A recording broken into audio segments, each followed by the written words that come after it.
Merci et bienvenue pour ce webinaire où nous allons vous parler des trajets domicile-travail en Normandie. Comme déjà dit, vous pouvez vous présenter dans, dans la petite zone de commentaires en bas à droite, puisqu'a priori, si vous êtes là, c'est que vous avez une passion commune pour la mobilité durable. Donc n'hésitez pas à vous présenter. À mon tour, je me présente, Laure Wagner, ça fait 15 ans que je travaille dans la mobilité durable. J'ai commencé à travailler pour la mobilité pour la Semaine européenne de la mobilité, qui est un événement qui a lieu chaque année en septembre et qui est porté en France par le ministère de l'écologie. Et ensuite, j'ai été débauchée par Frédéric Mazzella, le fondateur de Blablacar, et donc j'ai œuvré pendant 11 ans à la direction de la communication chez Blablacar pour sensibiliser des millions d'automobilistes au covoiturage. Et j'ai lancé ma propre structure qui s'appelle donc 1 km à pied. Je l'ai lancée en 2020. L'agenda de ce webinaire. Donc, je vais vous parler de notre méthodologie chez 1 km à pied pour faire de la data analyse des trajets domicile-travail. Et ensuite, une fois que vous aurez bien la méthodo, Camille vous présentera les résultats des trajets actuels mesurés en Normandie au fil de tous les plans de mobilité employeurs que nous avons menés en Normandie. Elle vous parlera aussi, Camille, du potentiel report modal que nous avons mesuré chez nos clients, enfin chez les salariés, pour les salariés de nos clients, et donc savoir combien pourraient potentiellement passer au vélo, au transport en commun, au covoiturage. Ensuite, moi, je vous reparlerai de méthodologie et de potentiel de rapprochement de domicile pour réduire vraiment à la source la distance entre le domicile et le travail. Et pour finir, Benjamin vous présentera les résultats de son enquête qu'il a menée auprès des AOM. Et pour finir vraiment, moi je vous présenterai une initiative remarquable pour que les AOM accompagnent les plans de mobilité employeurs des employeurs de leur territoire. Et puis on gardera un petit peu de temps pour les questions-réponses. N'hésitez pas à les poser au fil de l'eau. N'hésitez pas aussi à réagir à chaque slide ou à chaque vidéo, parce qu'on vous a prévu quand même des vidéos assez sympas, assez waouh. Donc n'hésitez pas à réagir, parce que sinon, on ne vous voit pas, on ne vous entend pas. On a juste un nombre de personnes connectées et on ne sait pas qui vous êtes. Donc voilà, n'hésitez pas à mettre un petit peu d'interaction dans tout ça. Merci. Alors, c'est parti. Voici les trajets qu'on a étudiés chez 1 km à pied en Normandie. Nous avons analysé 3343 trajets domicile-travail différents sur 278 sites différents en Normandie chez nos clients, qui se répartissent de la manière suivante. 32% des trajets sont issus des plans de mobilité employeurs que nous avons menés auprès de PME, ETI, collectivités, mais aussi entreprises d'envergure nationale avec une présence en Normandie. Et pour 68%, ce sont des trajets de nos clients qui utilisent le logiciel 1 km à pied pour opérer les mobilités internes géographiques de leurs employés de terrain, c'est-à-dire pour proposer à un salarié qui fait un trajet un peu long d'être réaffecté sur un site plus près de chez lui ou elle. On a retenu pour cette analyse uniquement les trajets inférieurs ou égaux à 150 km et 1h30. Concrètement, comment ça se passe? Nous, 1 km à pied, nous signons un contrat RGPD, un avenant RGPD avec l'employeur, qui du coup upload son fichier du personnel, fichier RH, sur notre serveur sécurisé, avec différentes colonnes dans le fichier, l'adresse de domicile, l'adresse de travail, les remboursements transports en commun, les véhicules de service société et les forfaits mobilité durable pour le vélo, mais aussi le covoiturage et d'autres, qui nous permettent, avec toutes ces informations, de calculer les trajets de vos salariés, de vos agents. Avec Google Maps pour les trajets en voiture, pour avoir la bonne durée de trajet avec les embouteillages, parce que dans Google, il y a aussi Waze avec le trafic, donc c'est très proche, la durée est très proche de la réalité du terrain.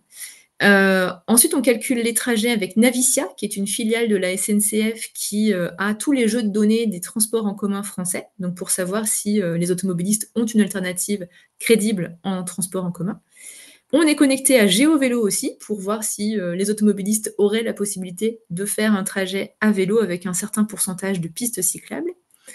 Et avec toutes ces données, nous, on a créé un diagnostic automatisé qu'on présente à chaque employeur sur une plateforme avec un login mot de passe.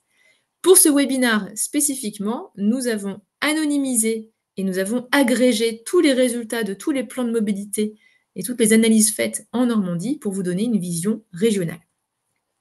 Voici à quoi ressemble une plateforme 1 kilomètre à pied pour un client, avec quelques chiffres clés, l'accès à la carte de tous les salariés qui est filtrable par métier, etc., par mode de trajet, et puis l'accès à la liste des sites. La liste des sites, voici un exemple pour c'est une démo, hein, avec le nombre de salariés, la distance médiane, la durée médiane, la part de la voiture, l'impact CO2 et l'accès au diagnostic, hop, qui ressemble à ça. Donc chaque site a son diagnostic, mais le diagnostic existe aussi à l'échelle globale.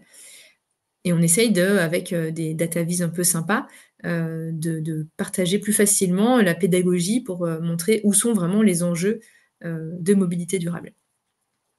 Et ensuite, on montre un plan de mobilité chiffré par site avec le nombre de salariés qui pourraient basculer au vélo, au transport et au covoiturage.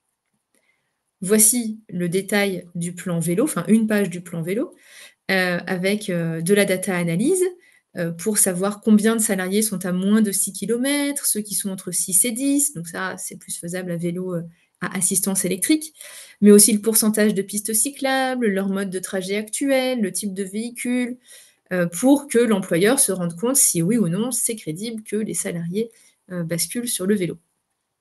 De la même manière, pour les transports en commun, on va calculer la durée de trajet transport en commun, mais qu'on va venir comparer avec la durée actuelle en voiture, puisque c'est bien là le frein, c'est que les automobilistes disent bah, oui, j'ai un bus régional, mais je mettrai beaucoup plus de temps qu'en voiture. Donc nous, on vient regarder précisément de manière très pragmatique à quel point le trajet en transport en commun serait plus long que leur trajet en voiture.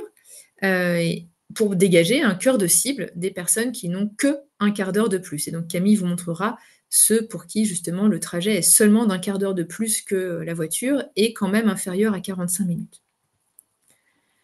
Pour le covoiturage, de la même manière, on va venir regarder les critères habituels des gens. Étant une ancienne de Blablacar, on connaît bien le profil de ceux qui s'inscrivent sur les plateformes de covoiturage et surtout le profil de ceux pour qui ça match. Et donc, c'est plutôt les longs trajets en voiture, hein, les longs trajets du quotidien, plus de 10, voire même plus de 25 km à l'aller. Dans quelle équipe ils sont, leur grade, pour dresser un peu le portrait, faire un chiffrage de ceux qui correspondent aux critères qui se passionnent pour le covoiturage. Et je passe maintenant la balle à Camille qui va vous présenter les résultats, justement, de ces analyses menées en Normandie.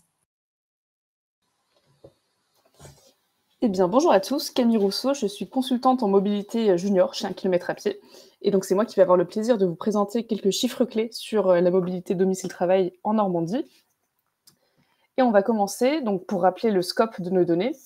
Comme l'a déjà dit Laure, on a 3343 salariés en région Normandie, de nos clients pendant mobilité employeur et réaffectation. Et un premier chiffre clé à avoir en tête, c'est que 60% de tous ces salariés ne font jamais de télétravail, ils ne sont même pas éligibles au télétravail. Donc ça, c'est représentatif d'un phénomène plus global en France, c'est-à-dire que la majorité des actifs doivent faire leur trajet domicile-travail matin et soir, tous les jours, et n'ont pas la possibilité de travailler à distance pour réduire les émissions liées à ces trajets. Donc ce qu'on observe en Normandie, c'est que 88% des salariés viennent en voiture, 8% viennent à pied, et on a une faible part de transport en commun, moins de 5%, et une encore plus petite part, moins de 2% de vélo.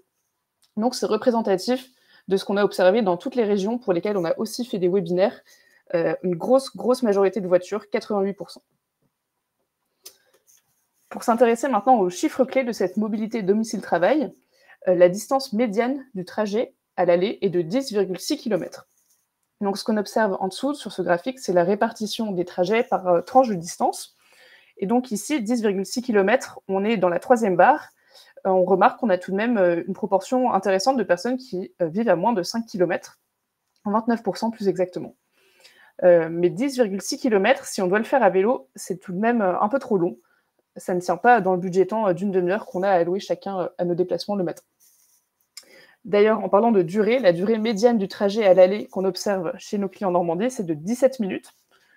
Et l'empreinte carbone médiane liée au trajet domicile-travail est de 0,9 tonnes d'équivalent CO2 par an et par personne. Donc, c'est une médiane, la moitié vont émettre plus, et uniquement lié au trajet domicile-travail. Donc là, si on a en tête les 2 tonnes de CO2 qu'on devrait tous émettre pour stabiliser le climat à 2 degrés de réchauffement, 0,9 tonnes, c'est déjà la moitié, uniquement pour aller au travail, donc des émissions contraintes de CO2. Pour revenir un peu sur la notion des distances, qui va nous intéresser particulièrement quand on s'intéresse au report modal, on va diviser tous ces trajets en 3 tranches de distance. Donc ce qu'on observe, c'est qu'on a 48% des salariés en Normandie qui ont un trajet de moins de 10 km, donc potentiellement faisable à vélo. Ainsi, on a 29% qui sont entre 0 et 5 km de leur lieu de travail, donc qui pourraient en théorie venir à vélo mécanique ou musculaire. Et on a 19% qui sont sur la tranche 5 à 10 km. Et donc dans ce cas-là, on va plutôt penser au vélo à assistance électrique pour ne pas trop se fatiguer et que ce soit raisonnable d'un point de vue des durées qu'on alloue au temps de transport tous les jours. Et on a tout de même la majorité des personnes dans notre base de données Normandie qui vivent à plus de 10 km, donc pour qui ce n'est même pas une option de venir à vélo parce que simplement c'est trop long. À moins d'être un cycliste chevronné, mais c'est vraiment une infime minorité des gens. Donc plutôt une bonne nouvelle, on a l'impression que pratiquement la moitié ont une distance cyclable. En revanche, ce qu'on observe quand on s'intéresse aux émissions de CO2, c'est que là, on a un net déséquilibre, évidemment, entre les trajets courts et les trajets longs en termes d'émissions de CO2. Donc ainsi, les trajets courts ne représentent que 4% des émissions de CO2 liées au trajet domicile-travail, donc entre 0 et 5 km. Si on réussissait à faire passer tous les automobilistes au vélo, on aurait traité 4% des émissions, donc 4% du problème. Donc ça veut dire que 96% du problème, il se situe ailleurs, et en particulier, il se situe dans cette grosse tranche, plus de 10 km. Donc on a 87% des émissions liées au trajet domicile-travail qui sont dues au trajet en voiture de plus de 10 km. Donc c'est ce qu'on observe sur notre base Normandie, et aussi dans toutes les autres régions. Donc concrètement, ça veut dire que c'est là qu'il faut réellement agir pour avoir l'impact le plus élevé sur les émissions de gaz à effet de serre. Comment on peut agir ? Donc chez 1 km à pied, on a 2 moyens d'agir sur cette part des émissions. Premièrement, c'est en faisant passer ceux qui sont à plus de 10 km en voiture à d'autres modes de transport, donc c'est le report modal vers les transports en commun ou le covoiturage, qui devient intéressant à partir de 10 km. Et le deuxième moyen, Laure vous en parlera plus tard, c'est le rapprochement de domicile, donc c'est faire passer ces personnes-là dans une tranche plus faible, et là, ça réduira mécaniquement les kilomètres parcourus et donc les émissions, même s'ils restent en voiture. Donc, pour mettre un petit peu en regard nos chiffres Normandie avec les statistiques nationales de l'INSEE, donc ce qu'on observe, je l'ai déjà dit, c'est une distance médiane de 10,7 km à l'aller.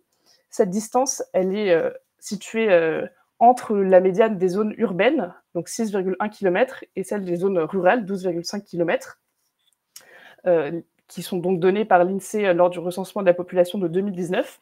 Et donc cette médiane sur nos clients Normandie, elle est plus élevée que la médiane des actifs français de 2019, qui était de 7,8 km. C'est logique, puisque souvent nos clients ont un souci lié au trajet domicile de leur travail de leurs salariés qu'ils jugent trop élevé. Un autre chiffre que je n'avais pas encore mentionné, c'est les frais annuels pour les automobilistes. Donc ce qu'on calcule avec nos API et notre méthode de diagnostic, c'est aussi les coûts associés au trajet domicile-travail. Donc ici, on observe 421 € par an en médiane de frais d'essence pour les automobilistes en Normandie. Et maintenant que nous avons vu ce premier constat des parts modales et des chiffres clés de la mobilité domicile-travail, on va s'intéresser au potentiel de report modal pour les automobilistes en Normandie. Donc, quel mode de transport pourraient-ils prendre demain pour réduire leurs émissions de gaz à effet de serre ? Donc, premièrement, on s'intéresse uniquement aux automobilistes dans cette partie de l'étude, qui ont une distance médiane qui est plus élevée que la distance médiane au global. Donc, ils ont 12,1 km à parcourir en médiane matin et soir, contre 10,7 au global. Ils ont 17 minutes de trajet, donc c'est identique à la médiane globale, et ils représentent 99% des émissions liées au trajet domicile-travail. On l'a bien vu avec nos graphiques de répartition des émissions de CO2, par exemple. Et donc, si on s'intéresse à la répartition par distance, on observe qu'on a à peu près 1/5 des automobilistes qui ont un trajet de moins de 5 km, 1/5 entre 5 et 10 km, et la médiane se situe ici dans cette troisième barre, entre 10 et 15 km. Et on a toutefois des personnes qui doivent parcourir chaque matin plus de 20 km, donc toute cette portion-là, qui n'est pas à négliger lorsqu'on additionne ces barres. Et maintenant, pour le chiffrage du report modal, donc ce que je vais vous présenter là, c'est un exemple d'étude qu'on mène lors de nos plans de mobilité employeur, chez un kilomètre à pied. C'est d'appliquer des règles pour voir vers quel mode de transport pourraient se tourner les automobilistes. Donc le premier mode de transport qui pourrait intéresser et être un levier concret pour les automobilistes serait le covoiturage. En effet, 58% des automobilistes ont un trajet de plus de 10 km et ils pourraient donc covoiturer. En effet, on observe qu'à moins de 10 km, les personnes rechignent à s'inscrire sur une plateforme de covoiturage parce que ça fait plus d'efforts que de faire le trajet en lui-même, en gros. Et donc, c'est le premier levier. 58% vivent à plus de 10 km, une distance qui n'est pas cyclable, et pourraient covoiturer. Le deuxième levier qu'on observe en Normandie, c'est le vélo, ou le VAE, qui concernerait 38% des automobilistes actuels en Normandie. En effet, on calcule avec notre logiciel des trajets cyclables, donc c'est réellement un trajet faisable à vélo, et on considère que le trajet est cyclable si la distance à vélo est entre 2 et 10 km. Donc ça concerne 38% des automobilistes. Le troisième levier de report modal, ça va être les transports en commun, qui concernent 13% des automobilistes, qui auraient une alternative crédible en transport en commun. Donc, qu'est-ce qu'une alternative crédible en transport en commun, selon un kilomètre à pied? Donc, on considère qu'il faut que le trajet soit inférieur à 45 minutes en transport en commun et qu'il représente un rallongement de la durée de trajet de maximum 15 minutes par rapport à la voiture. Voilà, les personnes ne vont pas avoir envie de se rallonger de 20 minutes pour prendre le bus alors qu'ils pourraient faire un trajet plus court de 20 minutes en voiture. Et enfin, le dernier levier, ça va être la marche, qui concerne 4% des automobilistes qui ont un trajet de moins de 2 km. Donc voilà, on a pu prioriser un peu nos leviers de report modal en région Normandie avec des chiffres. Et maintenant, ce que je vous propose, c'est d'observer sur une carte, géographiquement, qu'est-ce que ça donne si on réussissait à actionner ces leviers du report modal. Donc c'est une carte qui a été réalisée par notre data analyst, chez un kilomètre à pied, et qui permet donc de visualiser tous les salariés de notre base de données représentés dans des hexagones qui représentent chacun la taille d'un terrain de foot à peu près. Et donc la taille des colonnes nous renseigne sur le nombre de personnes qui vivent au sein de la zone. Donc ce qu'on observe ici, c'est qu'on a évidemment une densité qui est plus élevée près des grandes villes, comme dans l'agglomération de Rouen ou du Havre. On a aussi des salariés vers Cherbourg et vers Caen. Et on a aussi une bonne répartition partout ailleurs, dans les zones plus excentrées et plus rurales de Normandie.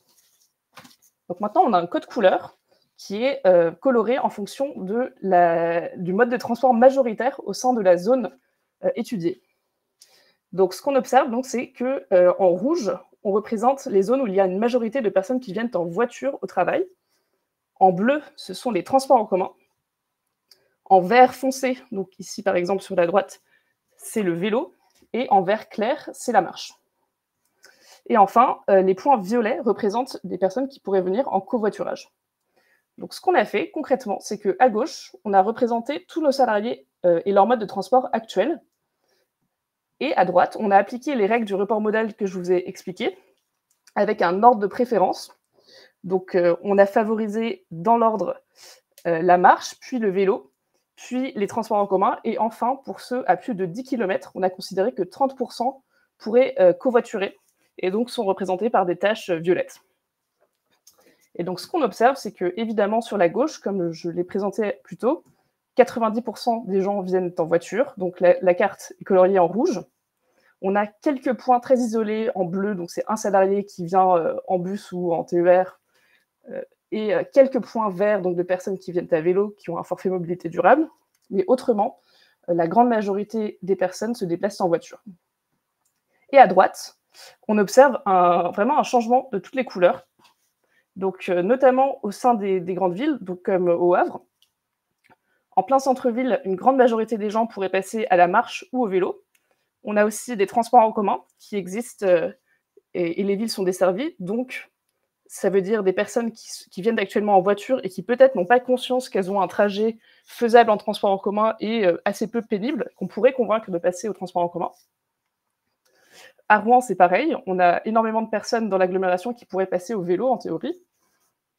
Et dès qu'on s'éloigne un petit peu des centres-villes, ce qu'on observe, c'est le covoiturage qui domine, donc les points violets, qui sont peut-être un petit peu moins visibles sur une carte de fond noir, mais qui représentent le premier levier de report modèle qu'on a identifié chez un kilomètre à pied. Et donc maintenant que nous avons vu tout ce potentiel, tous ces leviers à actionner et qui permettraient de changer le profil des parts modales en Normandie, je vais laisser Laure vous parler de la démobilité et de l'impact des réaffectations. Merci beaucoup Camille. Hop. Effectivement. Donc on l'a vu, il y a du potentiel pour passer au vélo, au transport en commun, au covoiturage, mais est-ce qu'on serait là à se parler de problèmes de mobilité et d'impact de la mobilité si on travaillait tous à 1 kilomètre à pied de chez soi? Peut-être pas. Donc justement, l'idée, c'est là de se poser la question de: et si on faisait moins de kilomètres? Est-ce qu'on pourrait, voilà, travailler plus près de chez soi?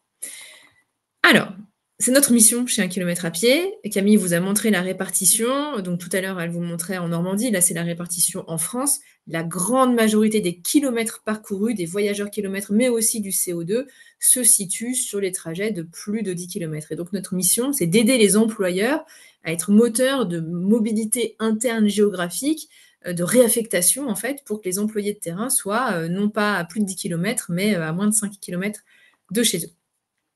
Pourquoi est-ce qu'on s'est motivé à se lancer dans cette activité? C'est que le télétravail ne va pas pouvoir tout faire. 74 hop, j'avais pas mis la petite vidéo. 74 des actifs français sont des employés de terrain qui ne peuvent pas télétravailler. Dans l'énergie, les transports, la santé, la vieillesse, les services publics, dans le BTP, dans l'hôtellerie-restauration, le retail, petite enfance, services techniques, propreté, bref, et d'autres postes dans les collectivités, dans la sécurité aussi, je pense. Eh bien, ces personnes-là doivent aller au travail, tous les jours et alors même que, leurs collègues du siège social, eux, font des économies 2-3 jours par semaine, grâce au télétravail. Donc par mesure d'équité aussi, on s'est dit: «Ce serait quand même pas mal que ces gens-là, qui sont souvent payés, moins, puissent faire des économies eux aussi sur leur trajet». Hop, je vérifie juste si oui, c'est tout bon. Il s'avère que ces employés de terrain travaillent majoritairement pour des employeurs multisites. Donc j'ai mis quelques logos ici qui sont bien connus, certains ici sont même nos clients, mais il y a 12 000 employeurs multisites publics et privés en France qui pourraient justement faire une analyse comme ça de la répartition de leurs salariés sur le territoire et se rendre compte que ça n'est pas optimal. Et donc on se posait la question avec mon associé de savoir, quel était ce chiffre, combien pourraient travailler plus près de chez eux? Et il s'avère qu'il n'y avait pas du tout de chiffre disponible, nulle part, on n'a trouvé aucune étude, dans le monde. Donc on a créé le premier logiciel qui, vient faire ça, qui vient analyser, le nombre de sites à poste égal plus proches au sein de la même entreprise. Et je l'ai lancé moi avec l'hypothèse que ce serait 25 et j'étais déjà, confiante. Bah, figurez-vous que c'est 62 des salariés de nos clients multisites qui ont un établissement de leur propre employeur plus près de chez eux. Donc je prends un exemple avec, Lidl. Un salarié Lidl, quand il était au chômage, Pôle emploi, France Travail, l'envoie sur un poste, chez un Lidl à, 15-20 kilomètres de son domicile. Alors lui, le salarié, enfin la personne en recherche d'emploi le sait bien qu'il a un Lidl plus proche, mais il s'avère que, à ce moment-là précis, c'est le Lidl à 20 kilomètres qui est recruté. Donc cette personne est recrutée à 20 kilomètres. Et bien grâce à nous, on donne la vision globale aux équipes RH régionales, de Lidl pour que cette personne puisse être réaffectée sur le Lidl à, 4-5 kilomètres de son domicile.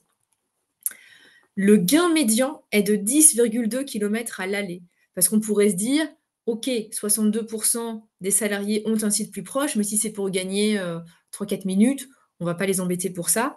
Or là, vous le voyez, c'est significatif, d'autant que du coup, c'est 10,2 à l'aller, mais 20,4 par jour, 4 500 kilomètres par an pour des salariés qui sont souvent, au SMIC ou, à peine plus. Et donc, ils pourraient passer d'une situation fatigante, coûteuse, émettrice de CO2 aussi, à une situation beaucoup plus satisfaisante, moins coûteuse.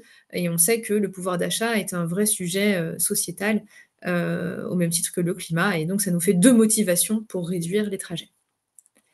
Très concrètement, comment ça se passe? Au niveau de la méthodologie, nous, pour rapprocher les salariés, on enregistre les souhaits de mobilité des salariés en premier lieu, lors des entretiens annuels, par exemple, ou au fil de l'eau. une fois que le souhait d'un salarié est enregistré, on va tout de suite regarder des permutations. Donc nous, on calcule toutes les personnes qui ont un site plus proche et à poste égal celles qui pourraient permuter. De cette manière, au niveau ressources humaines, les managers peuvent répondre plus vite et avoir une réponse satisfaisante pour leurs salariés plutôt qu'ils ne démissionnent. Et s'il n'y a pas de permutation possible, eh bien, dans ce cas, on va gérer les mobilités au fil de l'eau, puisqu'il y a entre 20 et 30% de turnover dans ces secteurs-là. Donc, on va venir sélectionner le site qui recrute. Là, donc, je vais cliquer sur l'EHPAD Bellevue, hop, et j'arrive sur la liste des salariés. Donc là, je suis dans la vraie vie. Donc, j'ai flouté, pour des raisons de RGPD, j'ai flouté notre client et les noms des salariés, mais vous voyez que c'est un client sur Grand Quevilly, et vous voyez que, par exemple, ce premier salarié qui travaille actuellement sur Bois-Guillaume fait 33 minutes de voiture, alors qu'il pourrait en faire seulement 9 et en gagner donc 24. Là, cette deuxième personne qui travaille du coup sur Darnetal, désolée, je ne sais pas si ça se prononce comme ça, fait 28 minutes et qui pourrait n'en faire que 7, etc. Vous voyez, là, on pourrait gagner 20 minutes, 18 minutes, 17 minutes, 16 minutes. La majorité sont en voiture. Autre exemple, sur Fleury-sur-Orne, tout pareil, 29 minutes, 18 minutes, 16 minutes, 15 minutes. Et imaginez, en termes de CO2, de gains sur le budget auto, à quel point ça peut être significatif. J'ai gardé, parce qu'on a fait un webinaire par région, juste pour vous montrer que dans les autres régions, c'est pareil, sur Roubaix. Voilà. Et à chaque fois, c'est pour ça que le chiffre est de 62%, c'est pareil. Donc, au global, si on considère tous ces salariés, tous ces employés de terrain, chez tous les employeurs multisites avec qui on travaille, eh bien 69% ont un site, là c'est en Normandie, tout à l'heure c'était en national, ont un site de leur propre employeur plus près de chez eux et pourraient passer de 18,9 km à l'aller à 7,1 à l'aller. Donc le gain est plus grand en Normandie que la moyenne française. Ils pourraient passer de 24 minutes à l'aller à 10 minutes, 1000 euros, 380 euros, 2 tonnes de CO2 à 0,9. Camille l'a déjà dit, pour stabiliser le réchauffement climatique, il faudrait que chaque humain sur Terre n'émette que 2 tonnes de CO2 par an. Actuellement, les salariés analysés pèsent déjà 2 tonnes de CO2 rien que pour leur trajet domicile-travail. Donc évidemment, ça n'est pas sur une bonne trajectoire pour contribuer à la stabilisation du réchauffement climatique. Et je passe maintenant la balle à Camille qui va vous montrer ça. Attention, préparez vos likes en vidéo.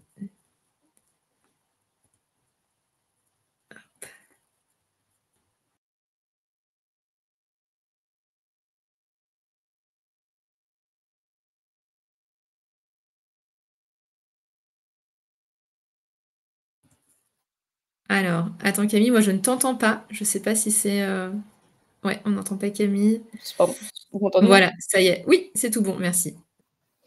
Donc je disais, maintenant que nous avons vu le gain en termes de médiane qui passe de 24 minutes à 10 minutes de trajet à l'aller pour ces personnes qui ont un site plus proche de chez elles, on peut s'intéresser à la répartition plus précisément. Et ce qu'on observe en termes de durée, c'est qu'actuellement, 67% des personnes qui ont un site plus proche de chez elles vivent à plus de 20 minutes de leur lieu de travail. Donc un trajet de plus de 20 minutes matin et soir, avec certaines personnes qui ont des trajets de plus d'1 heure, et donc des trajets qui deviennent pénibles et usants, et qui sont un risque pour l'employeur, un risque en termes de productivité et en termes d'absentéisme, et peut-être de turnover. L'employé peut avoir envie de changer de travail si son trajet est trop pénible. Après réaffectation, donc si chacun venait à travailler sur le site de son propre employeur qui est le plus proche, c'est complètement inversé. 86% des salariés seraient à moins de 20 minutes de leur lieu de travail. Et on remarque qu'on élimine pratiquement totalement tous les trajets au-dessus de 40 minutes. Donc tous ces trajets les plus pénibles sont réduits au profit de personnes qui vont avoir des trajets de 5-10 minutes, 10 à 15 minutes.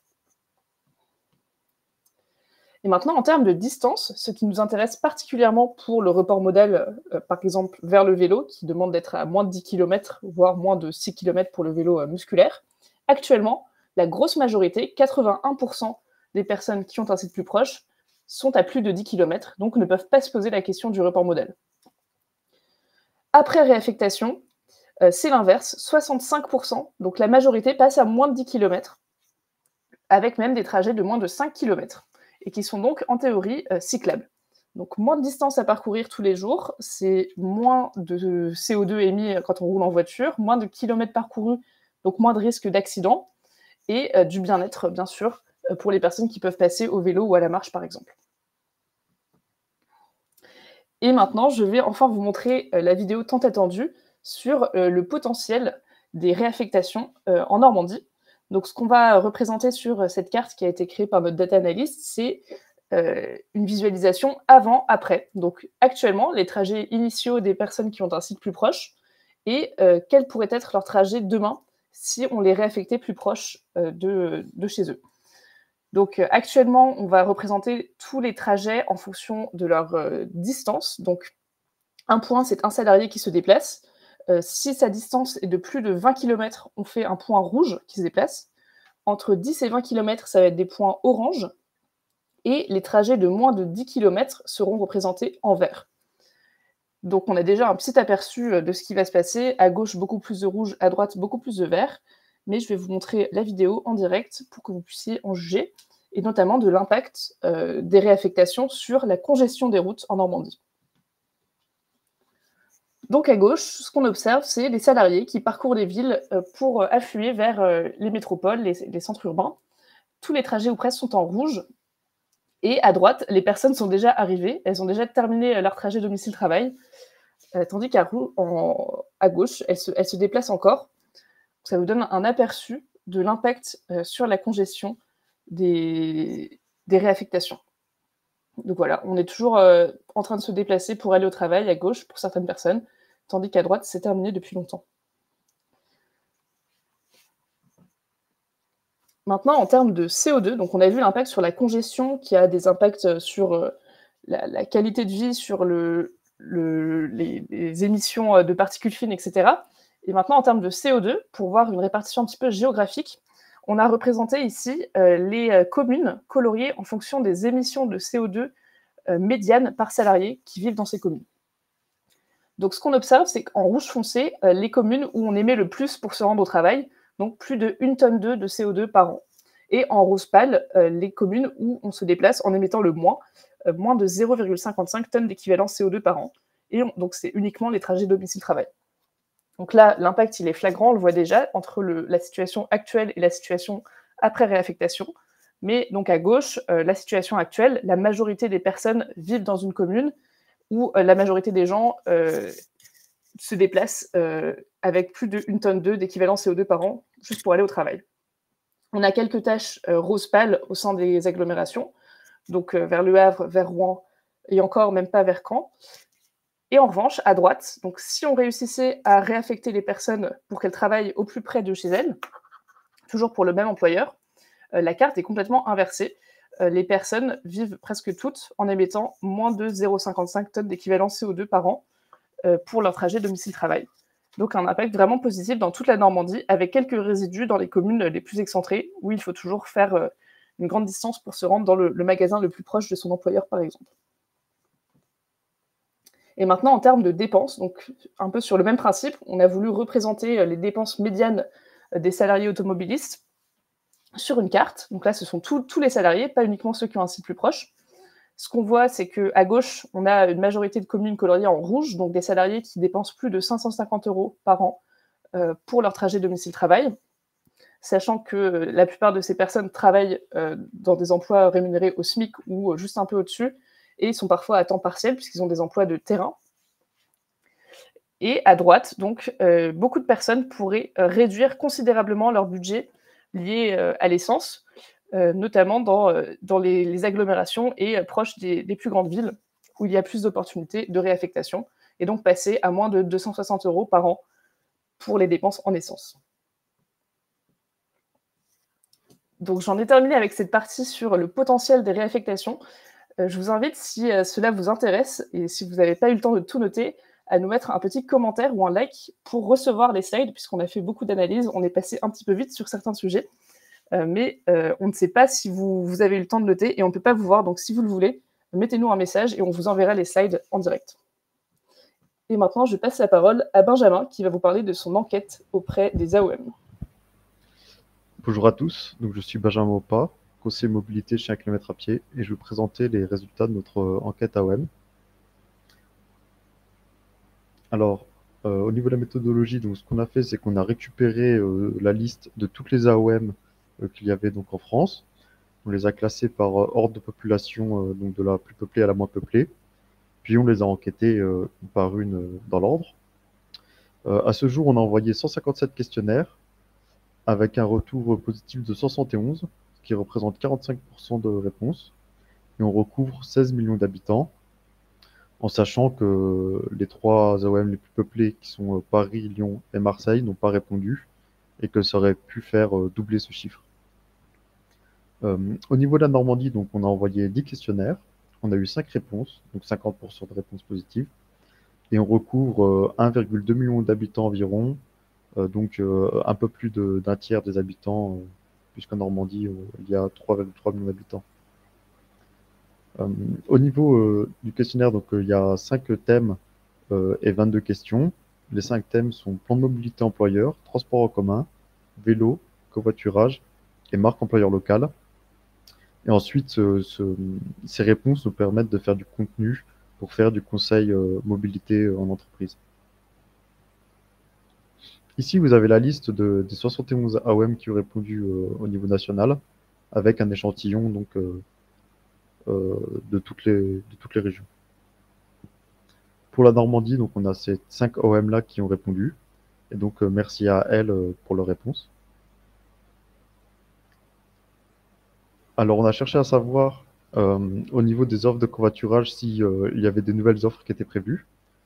Et là, ce qu'on peut voir, c'est que tant au niveau national qu'au niveau régional, on est sur une très grosse majorité des AOM qui prévoient un renouvellement de leurs offres de transport en commun.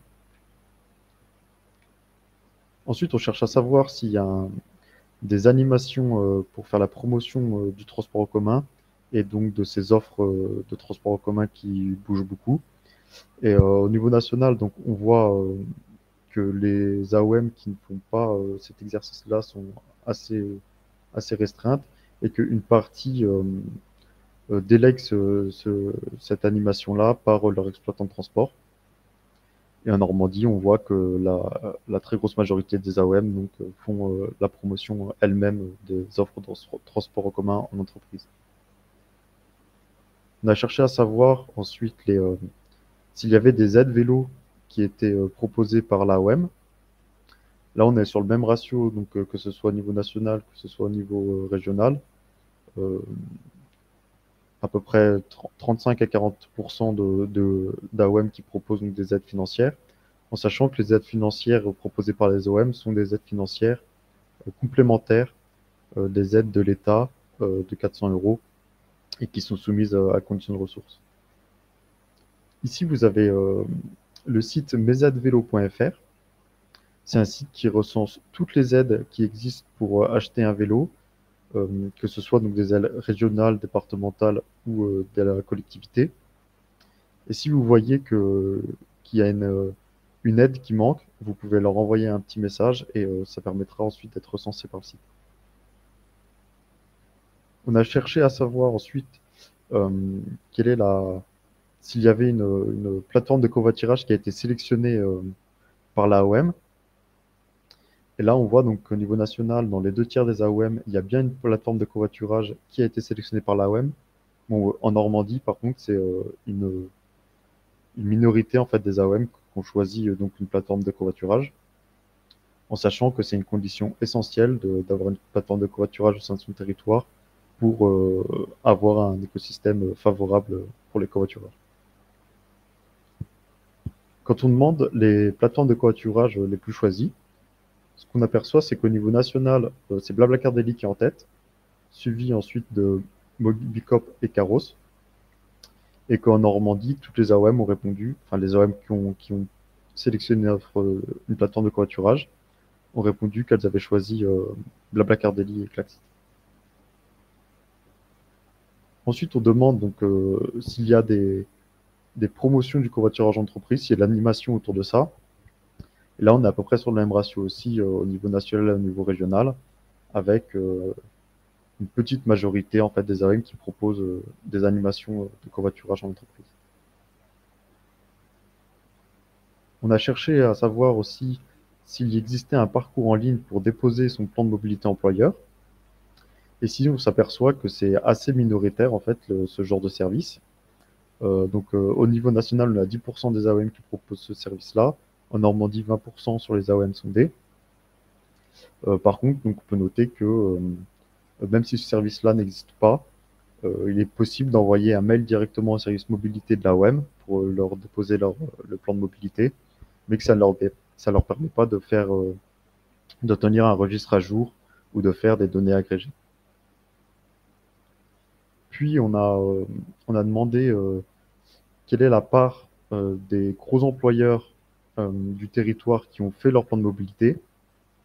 Et là, ce qu'on s'aperçoit, c'est que dans quasiment toutes les AOM, en fait, c'est une minorité des employeurs qui ont fait leur plan de mobilité, puisque ici, vous avez la section en vert la plus foncée, qui représente donc 51-75% des employeurs qui ont fait leur plan de mobilité, et ça concerne donc très peu d'AOM. Et ce qu'on voit, c'est qu'en Normandie, toutes les OM qui ont répondu ont un taux d'employeurs qui ont fait leur PDME de 0 à 25%.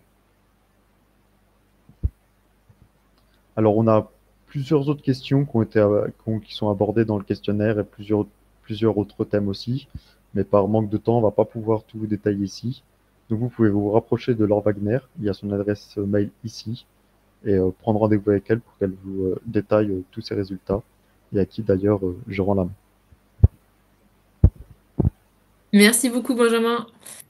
Donc, un des derniers chiffres que Benjamin a partagé, là, celui-ci, par des employeurs de 50 salariés et plus ayant réalisé leur PDME.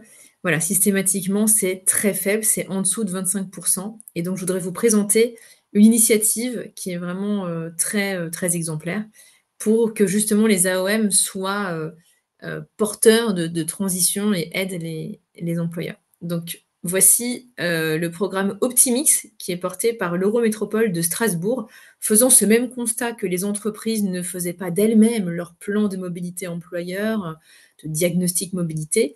Eh bien, l'Eurométropole de Strasbourg s'est dit, nous allons leur offrir. Et donc, concrètement, comment ça se passe? En fait, l'Eurométropole de Strasbourg a fait un appel d'offres qu'on a gagné et c'est nous, 1 kilomètre à pied, qui fournissons des plans de mobilité clés en main pour chaque employeur qui sollicite finalement d'avoir, là, par le biais d'Optimix, son plan de mobilité offert. Et donc, tous les chiffres que Camille vous a montrés, les cartographies, les captures d'écran que je vous ai montrées, voilà, ils ont tout ça. Alors concrètement, comment ça se passe? Nous signons une convention tripartite entre l'AOM, l'employeur et nous pour le traitement de données RGPD. Ensuite, chaque employeur du territoire obtient son diagnostic et plan de mobilité, carte, indicateur par modal, report modal, le chiffrage pour pouvoir prioriser les actions. Ensuite, c'est la personne de l'AOM, donc notre cliente Christine Guioni à Strasbourg, qui va ensuite présenter les résultats et proposer donc tout plein d'animations clés en main sur étagère, sur le vélo, le covoiturage, les transports en commun, le télétravail, qu'on fournit nous aussi, et des kits de communication, des visuels prêts à diffuser. Des enquêtes d'ailleurs aussi pour venir compléter sur certaines thématiques. Les enquêtes Cali vont venir compléter la data analyse Quanti. Et enfin, tout l'intérêt pour l'AOM de se positionner comme ça en prescripteur de plan de mobilité, c'est que l'AOM va pouvoir avoir de la data, comme on vous l'a montré là, à l'échelle régionale. Mais du coup, si beaucoup de plans de mobilité sont faits à l'échelle de l'AOM, ça va venir du coup agréger énormément de flux qui vont pouvoir révéler des tendances et aider à prioriser les infrastructures, les dispositifs pour bien répondre aux enjeux les plus pressants. Voilà pour cette initiative que je voulais vous partager. Si vous voulez recevoir nos slides, mettez un petit like ou un petit commentaire parce qu'on ne sait pas qui est là, on ne sait pas qui est connecté. Et donc, on vous enverra les slides après le webinaire. Et voilà, il est 15h46, on a un petit moment pour les questions-réponses. Je vais faire revenir Camille et Benjamin. Hop. Et on va prendre vos questions. Hop, qui sont là? Alors, on va prendre Dominique. Vous connaissez la part des salariés normands qui travaillent dans des entreprises multisites? Alors, je ne connais pas la part en Normandie, mais on a la part nationale, c'est 45% des employés, enfin des salariés actifs qui sont dans des entreprises et des employeurs multisites, hein. Ce ne sont pas que des salariés d'entreprises privées. Il y a aussi toutes les collectivités et tous les services publics. Allez-y, Dominique, je vois, j'en ai encore une. Allez-y, je vous attends, je vais en traiter une autre. Donc, quel recul avez-vous sur des processus de démobilité? Donc, j'imagine les réaffectations des employés de terrain plus près de chez eux. Est-ce qu'il y a des impacts sociaux tels que réduction du turnover? Eh bien oui. Donc, comme j'ai lu votre question il y a déjà 5 minutes, j'ai rajouté un slide à notre présentation. Tac, je vais passer dessus. Donc, ce qu'on observe, là, c'est une vulgaire capture d'écran de notre site internet, hein. Donc, moi, à la base, venant de la mobilité durable, je n'en savais rien, hein. C'était un espoir que j'avais. Mais à force de faire des réaffectations, ce qu'on a appris, c'est que l'intérêt pour les employeurs multisites, même s'ils ne sont pas motivés par le climat comme nous, il y a 3 intérêts pour eux. D'abord, faire gagner du temps à leurs équipes RH. Quand on recrute en interne, en quelques clics, on a trouvé le bon profil qui gagnerait du temps et qui serait motivé. Donc, ça fait gagner 70% de ce qu'ils appellent le time to hire dans les RH. Donc déjà, ça, c'est un bon argument. Ensuite, un salarié rapproché, c'est un salarié qui potentiellement ne va pas partir, qui était à 2 doigts de partir, et on a rattrapé le coup en le réaffectant plus près de chez lui ou elle. Et donc, ça évite 10 000 € de frais de remplacement, frais de recrutement, entretien, intérim en attendant, intégration administrative, formation, etc. Nos gros employeurs multisites avec qui on travaille nous disent qu'un départ de salarié, même peu qualifié, dans le retail, c'est 10 000 €. Donc, une personne qu'on rapproche, c'est 10 000 € évités en frais de départ. Et sur l'absentéisme, parce qu'il y a énormément d'absences en réalité en France, les salariés français sont absents 25 jours par an en moyenne, en plus des congés payés. Eh bien, on a remarqué que ça évite 10 jours ou plus. Mais bon, on manque encore de recul et de données. Mais en gros, les salariés qui ont été rapprochés, qui ont gagné 20, 30, 40 minutes de trajet matin et soir sont beaucoup moins absents qu'ils ne l'étaient auparavant. Donc j'espère que ça répond à votre question. En tout cas, ça permet vraiment de motiver des employeurs, même s'ils n'ont pas conscience de tout l'aspect climatique et mobilité durable. Dominique, qui a été notre championne des questions aujourd'hui. 10 km est-il le seul critère pour être éligible au covoiturage? Eh bien, oui et non. C'est-à-dire que, en fait, tout le monde peut se mettre au covoiturage, tout le monde peut prendre une appli, proposer son trajet et espérer trouver un binôme. Après, on sait que statistiquement, les gens qui ont un trajet inférieur à 10 km vont assez peu se motiver. On voit du coup dans les statistiques de trajets qui sont publiés sur Blablacar Daily. Donc ça n'est pas forcément un critère, mais c'est voilà, c'est ce qu'on observe. Et au-delà de 25 km, c'est encore plus de motivation. 70% des trajets organisés, vraiment appareillés sur Blablacar Daily font plus de 25 km. D'autres critères pour être éligible au covoiturage, et en tout cas pour pouvoir, c'est pas tellement d'être éligible, c'est plutôt pour pouvoir covoiturer concrètement, c'est que tout le monde soit bien sur la même application de covoiturage. C'est pour ça qu'il est important, et Benjamin l'a rappelé, que les AOM choisissent une appli de covoiturage pour éviter que chaque entreprise y aille de son choix et que les offres finalement soient saucissonnées, qu'on ait 10% des salariés sur telle appli, 10% sur une autre. Là, ça ne matchera jamais. Donc, c'est vraiment important de suivre le choix de votre AOM pour créer ce qu'on appelle une masse critique vers vos sites. Et enfin, il faut avoir les mêmes horaires, parce que pour covoiturer, il faut venir du même endroit.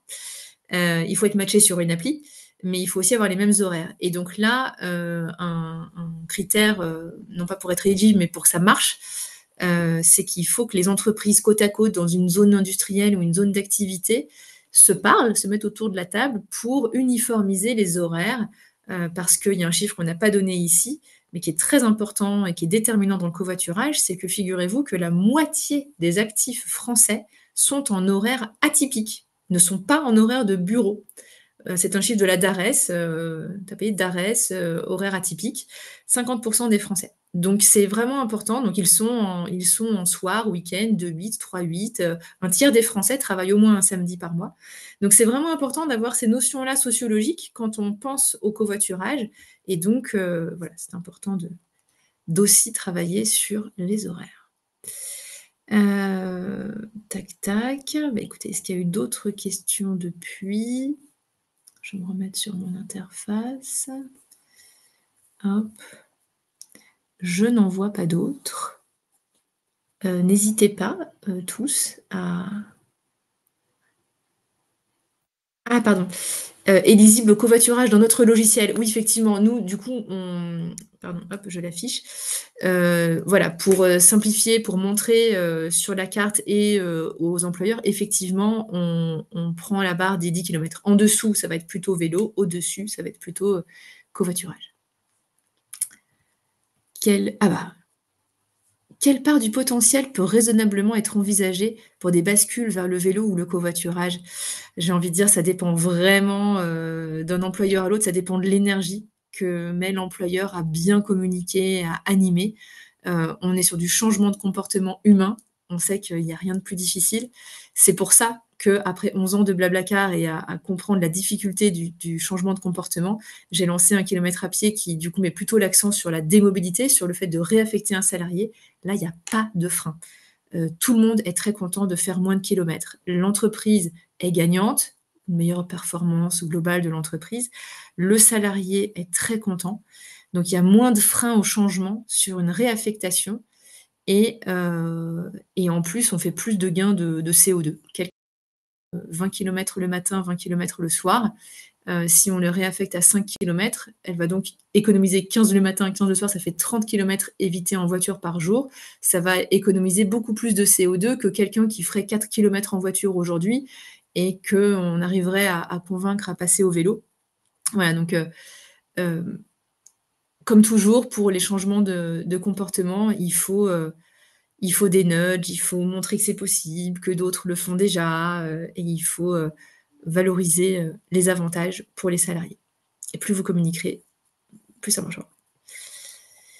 Je refais la liste des questions. Je crois que cette fois-ci, j'ai fait le tour. Merci Dominique pour toutes vos questions. Vous avez fait l'animation de ce webinaire. On pourrait se reparler après le webinaire si vous voulez. Tac, tac, ouais, c'est tout bon. Eh bien, écoutez, il est 15h54. Je crois que nous allons